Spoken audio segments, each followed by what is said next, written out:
আজকে সিইও দপ্তরে কিছুক্ষণ আগেই যান শুভেন্দু অধিকারী। রাজ্যের বিরোধী দলনেতা ভুতুরে ভোটারের তালিকা নিয়ে এই মুহূর্তে কি বলছেন তিনি, সরাসরি 16, 11 আর 21-এর অভিজ্ঞতার ভিত্তিতে বলছি। সেক্ষেত্রে আমরা বলেছি যে এই যে ওসিআইসিরা ফোন ধরল না, পার্টিকুলার ধুলিয়ান শামসেরগঞ্জ নয়, ওর উপরে সার্কেল ইন্সপেক্টর আছে, ওর উপরে এসডিপিও আছে, অ্যাডিশনাল এসপি আছে, এসপি আছে, ডিআইজি আছে, আইজি আছে, এডিজি আছে এবং সর্বোপরি ডিজিপি আছে। পুরো চেনটা পলিউটেড, পলিটিক্যালি বায়াসড, এবং তারা এই কাজ দিনের পর দিন করেছেন। আমরা এখন থেকে বলেছি যে আপনি ইলেকশন কমিশনের সঙ্গে কথা বলে এসওপি বদলে দেন। আপনি যে কোনো স্টেট থেকে পুলিশ আধিকারিক নিয়ে এসে অফিসার ইনচার্জ, এসপি, ডিজিপির জায়গা বসান, নইলে সেন্ট্রাল প্যারামিলিটারি ফোর্স থেকে বসান। এখন থেকে আপনাকে স্ট্যান্ডার্ড অপারেটিং প্রসিডিওর চেঞ্জ করতে হবে। পশ্চিমবঙ্গের ডেমোক্রেসিকে রক্ষা করার জন্য আমরা ফেভার চাই না, আমরা ফেয়ার ইলেকশন চাই। কমপ্লিটলি এটা আমরা বলেছি। অরুণ গড়াইয়ের case, it's a big big big scam. এই স্ক্যাম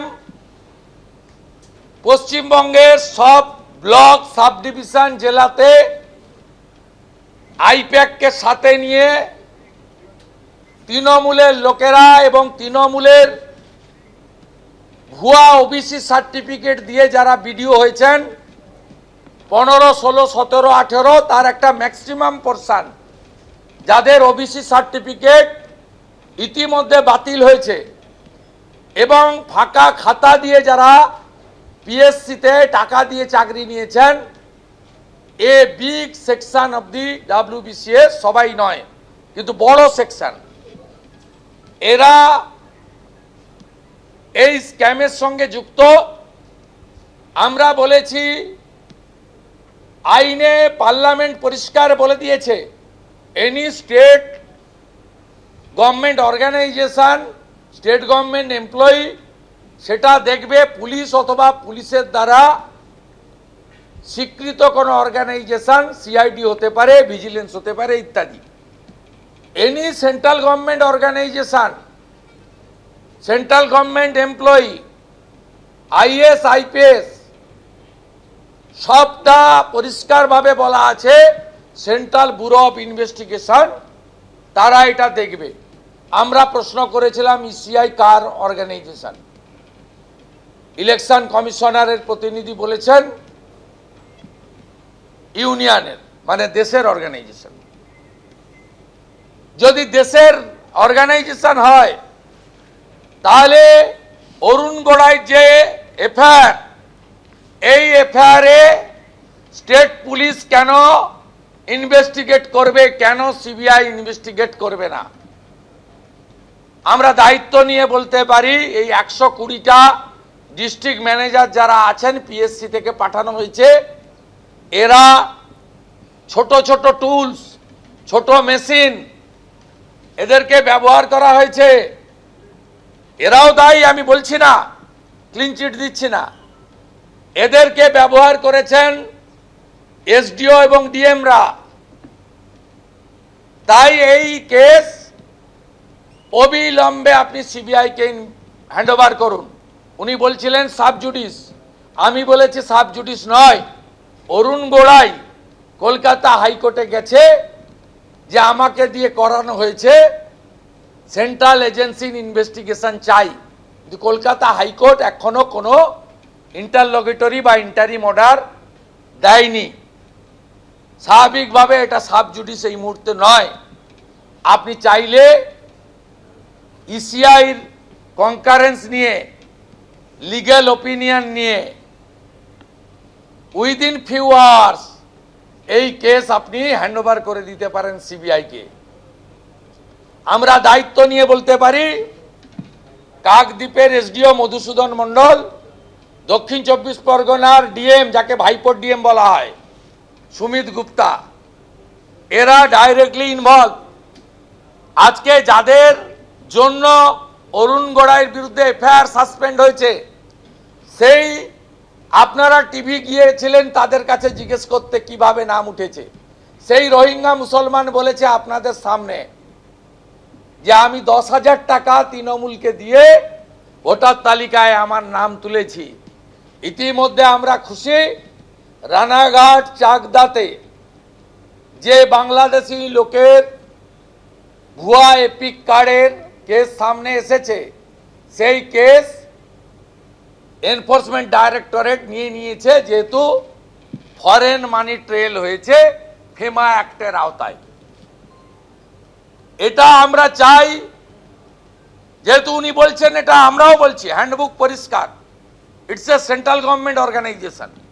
সেন্ট্রাল গভর্নমেন্ট অর্গানাইজেশনের কোনো malpractices, fraud, anomaly, any type of violation of the guideline হলে এটা কনসার্নিং এজেন্সি ইনভেস্টিগেট করবে। আর সেন্ট্রাল গভর্নমেন্টের ক্ষেত্রে ভারত সরকার বা তার অনুমোদিত সংস্থার ক্ষেত্রে বা কোনো কনস্টিটিউশন বডি বা autonomous body like election commission হলে এটা সিবিআই ইনভেস্টিগেট করবে। এটাই ছিল আমাদের বক্তব্য। এবং আমরা আগেও বলেছি, আজও বলেছি, আমাদের লেখার বক্তব্যের বাইরে মমতা ব্যানার্জি 27 ফেব্রুয়ারি নেতাজি ইন্ডোরে পুরো সিস্টেমটাকে ধমক দিয়েছিলেন। 35,000 অভিযোগপত্র দিয়েছিলেন পরিযায়ী শ্রমিক এবং হিন্দু লোকেদের নাম বাদ দিতে। তার মধ্যে 28,000 লোক বলেছে আমরা বাংলাতেই নাম রাখবো, তাদের নাম কাটতে পারেনি।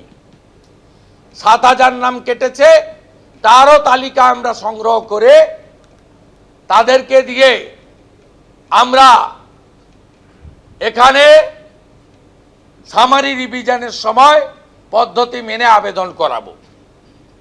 বিএলওর ক্ষেত্রে 80% বিএলওকে চেঞ্জ করতে হবে। অল আর কন্ট্রাকচুয়াল, পার্মানেন্ট এমপ্লয়ি দিতে হবে। আমরা আগে বলেছি, তাতে ইসিআই অলরেডি অ্যাকশন নিচ্ছে, কাজ করছে। এটাই ছিল আমাদের বক্তব্য। এবং এক্ষেত্রে দাঁড়িয়ে বাংলাদেশ করে দেওয়ার পরিকল্পনা নিচ্ছেন মুখ্যমন্ত্রী, এটা আপনারাই বারবার অভিযোগ করছেন। ঢিলছোড়া দূরত্ব থেকে বাংলাদেশিকে গ্রেফতার করা হয়েছে। বাংলাদেশের মধ্যে দুটো ভাগ আছে। একটা সিএতে বলা আছে ধর্মীয় উৎপীড়নের কারণে যারা আসবে তারা শরণার্থী, তাদের জন্য নরেন্দ্র মোদীজি আছে, অমিত শাহজি আছে, বিজেপি আছে, খুব ক্রিস্টাল ক্লিয়ার, তারা শরণার্থী। আরেক দল হচ্ছে রোহিঙ্গা মুসলমান, তারা আমাদের রেশন, আমাদের জমি, আমাদের অধিকার খেতে এসেছে। এরা লাভ জিহাদ, ভোট জিহাদ, ল্যান্ড জিহাদ করে। এদের সিপিএম প্রোটেকশন দিত, ছোট আকারে ছিল, এখন বটবৃক্ষ তৈরি হয়েছে 1 কোটির কাছাকাছি। এটা মমতা ব্যানার্জি দেয়, কারণ তারা একদম চিহ্নিত ভোটার। তারা কোথায় ভোট দিবে সবাই জানে। তাদের বাড়ি প্রতি 1 কোটি টাকা করে দিলেও তারা জানে তাদের খালাকে, তাদের আপাকে, তাদের বুবুকে, তারা সেখানেই ভোট দেবে। মন্টুরাম পাখিরা তৃণমূলের বিধায়ক, তিনি অভিযোগ করছেন যে জেলা শাসক বা আরে ওই ভোটার বলে দিয়েছে আমি 10,000 টাকা দিয়ে তৃণমূলকে ভোট দিয়েছি। সে সিবিআই ইনভেস্টিগেশন হওয়া উচিত। একদিকে কোর্টে গেছে অরুণ গোড়াই, অরুণ গোড়াই ধোয়া তুলসী পাতা নয়, তবে সাহস আছে অরুণ গোড়াই। অরুণ গোড়াই সাহস আছে, তিনি হাইকোর্টে গেছেন মধুসূদন মণ্ডলদের কীর্তি ফাঁস করার জন্য। আইপ্যাকের প্রতীক জৈনরা প্রত্যেকটা BDO office, SDO office, DM অফিসে কি করছে বলার জন্য। আমরা সিবিআই ইনভেস্টিগেশন চাই। আমরা সিওকে বলেছি আপনার কোর্ট পর্যন্ত ওয়েট করার দরকার নেই, আপনার রাইটস আছে, পাওয়ার আছে, আপনি এক্সিকিউট করছেন না। উনি বলছেন আমাকে সিআই কে কনসাল্ট করতে হবে। তাহলে কনসাল্ট করুন। এই অফিসটাকে জঞ্জালে পরিণত করেছে তৃণমূল কংগ্রেস। প্রতাপ নায়ক মমতার পাড়ায় থাকে, রিড অ্যান্ড রাইটে চাকরি পেয়েছে, তিনি এখানে সব ক্লার্ক, পিয়ন, অ্যাসিস্ট্যান্ট পাঠান লিস্ট করে এই অফিসে। আর সৌমেন ব্যানার্জির কাছে অল পলিটিক্যাল পার্টি, মিডিয়া, এমনকি সিওর কাছে যাওয়ার আগে সৌমেন ব্যানার্জির কাছে 14 তলায় কপি পাঠিয়ে দেওয়া হয় এখানকার, যা ইসিআই পাঠায়, প্রথমে চলে যায় ওদের কাছে। অনেকটা পরিষ্কার হচ্ছে। বাকিটাও মিস্টার মনোজ আগরওয়ালকে বলেছি, আপনাকে মমতা ব্যানার্জি সিলেক্ট করেনি। মমতা ব্যানার্জি 3টে নাম পাঠিয়েছিল প্রথম, পারভেজ আহমেদ সিদ্দিকী, সঞ্জয় বনসাল, শরৎ দ্বিবেদী। তারপরে যখন বলল সিনিয়র পাঠান, তখন অনুপ আগরওয়ালের নাম পাঠালেন। আর আরেকটা নাম বলুন, বরুণ রায়। বরুণ রায় আর একটা তৃতীয় ছিল যে লন্ডনে থাকে। 3টে নাম পাঠিয়েছিলেন, মনোজ আগরওয়ালের নাম ছিল না। Is the senior most ACS Anil Barman. অতএব আপনাকে ইলেকশন কমিশন চুজ করেছে সিনিয়র মোস্ট এসিএস, যার পুরো 1 বছর টার্ম আছে, জুলাই পর্যন্ত, যিনি জেনারেল ইলেকশন করাতে পারবেন। আপনি অবিলম্বে কোনো ভালো ব্লিচিং ফিনাইল এনে এর ভিতরে যা নোংরা আছে ওটাকে আগে পরিষ্কার করুন।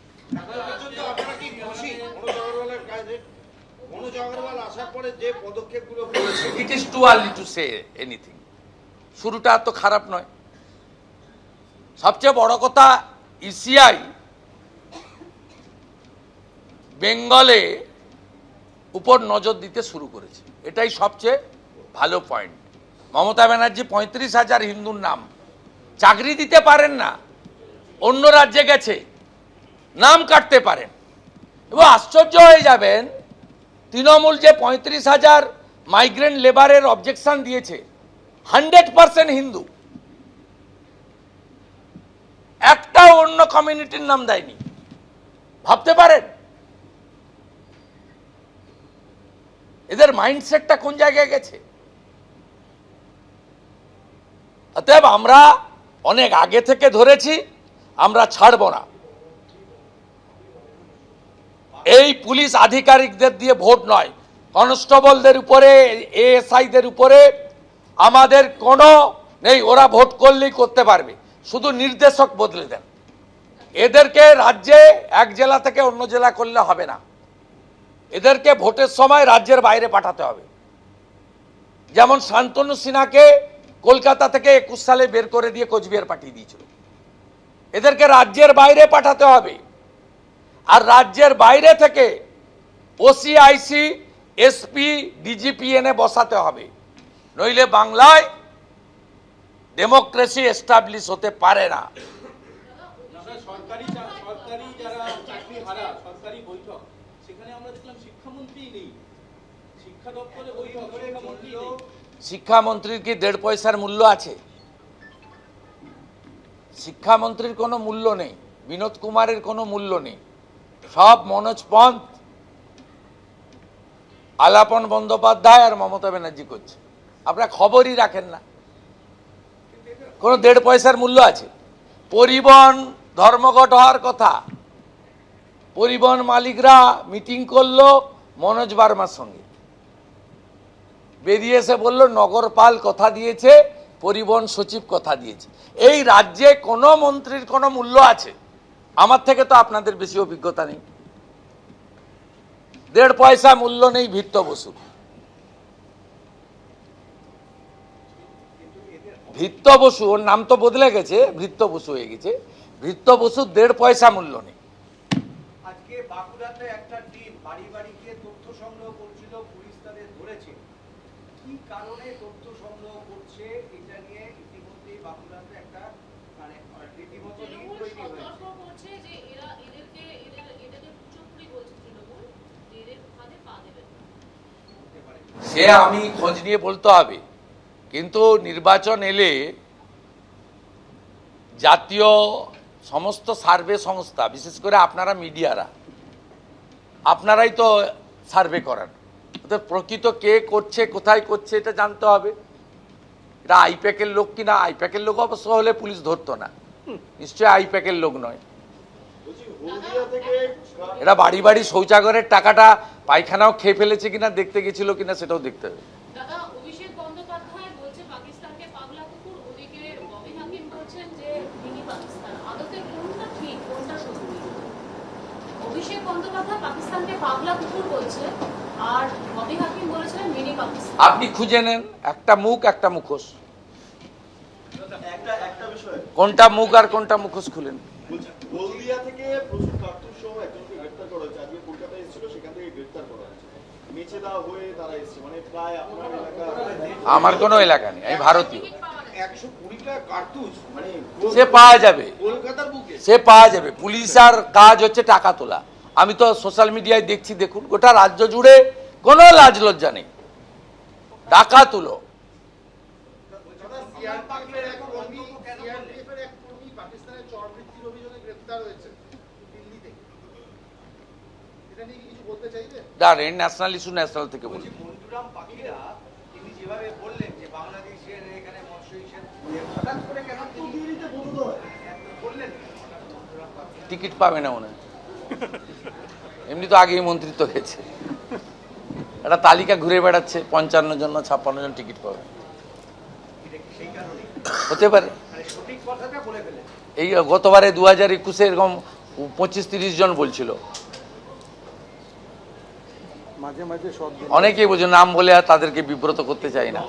জটু বাবু মারা গেছে, জটুলাহিড়িও বলছিল। বন্ধ হলে কি বিজেপিতে নেবেন? দম বন্ধ হতে শুরু করবে এরপর থেকে তাদের কি শুনুন, I am not the authority. কে নিবে কে না নিবে, পার্টি উইল ডিসাইড। একটা তার তো হাইপোথেটিক্যাল কোশ্চেন, মানে কাল্পনিক, তিনি আসতে চান কিনা, বিজেপি নিবে কিনা। তো আমি বিজেপি 5 বছর ধরে নিষ্ঠার সঙ্গে করছি। বিজেপি ওয়ার্কারদের সেন্টিমেন্ট যেটা, সেটা আপনাকে বলে দিই, তারা তৃণমূলের কোনো পরিচিত মুখ তাদেরকে তারা গ্রহণ করতে রাজি নয়। তারা বুথে তৃণমূলকে বা সিপিএমকে যে হিন্দু ভোটাররা ভোট দিচ্ছেন, তারা বিজেপির সঙ্গে আসুক চান। কিন্তু নেতাদের, এটা আমি ডিসিশন বলছি না, I am not the policy maker. আমি তো প্রতিদিনই ঘুরি, যতটা পারি আমার সঙ্গে সংলাপও হয়, মানে হোয়াটসঅ্যাপ চ্যাট ইত্যাদি মেসেজে। তাতে আমি বিজেপি ওয়ার্কার, এবং বিজেপি শুধু ওয়ার্কাররাই তো ভোট করে না, একটা বিরাট অংশ আছে লুজ ভোটার। বিজেপি সবাই গ্রামে গিয়ে বিজেপি করতে পারে না, পুকুরে বিষ দিয়ে দিবে, ঘরে আগুন দিয়ে দিবে, ভোটটা দিয়ে দেয়। এই যে বিজেপির লুজ ভোটাররাও চায় না যে পরিচিত কোনো লোক আসুক। ওরা খেটে খুঁটে মার খেয়ে কেস খেয়ে জেতায় তো। তারপরে বিশ্বজিৎ দাস, কৃষ্ণ কল্যাণী, সুমন কাঞ্জিলাল, এগুলো তো দেখেছে। মুকুল রায়, সব্যসাচী, এদেরকেও তো দেখেছিল। অর্থাৎ বিজেপির নিচের তলার ওয়ার্কার এবং সাপোর্টারদের সেন্টিমেন্ট হচ্ছে, যে হিন্দু পরিবারটা এখনো বিজেপিকে ভোট দেয় না, বা জনজাতি আদিবাসী পরিবার, তারা এসে আমাদের ভোট দিক, আমরা বাংলায় একটা সুশাসন সুরক্ষা দেব, ভালো সরকার দেব, অন্য রাজ্যের মতো, যে সরকার মানব কল্যাণ করবে, চাকরি দেবে, শিল্প দেবে, কৃষকের অধিকার প্রতিষ্ঠা করবে, সেই সরকার আমরা দেব। কিন্তু এই সমস্ত পরিচিত লোকজন বিজেপিতে আসুক, এটা কিন্তু বিজেপির বুথ লেভেলের ভোটার আর ওয়ার্কাররা চায় না। এটা আমার অভিজ্ঞতা থেকে আমি বললাম। এবারে কে আসবে কে আসবে না, সবটাই আপনার প্রশ্নটা পুরো কাল্পনিক, তার মধ্যে আমি ঢুকছি না।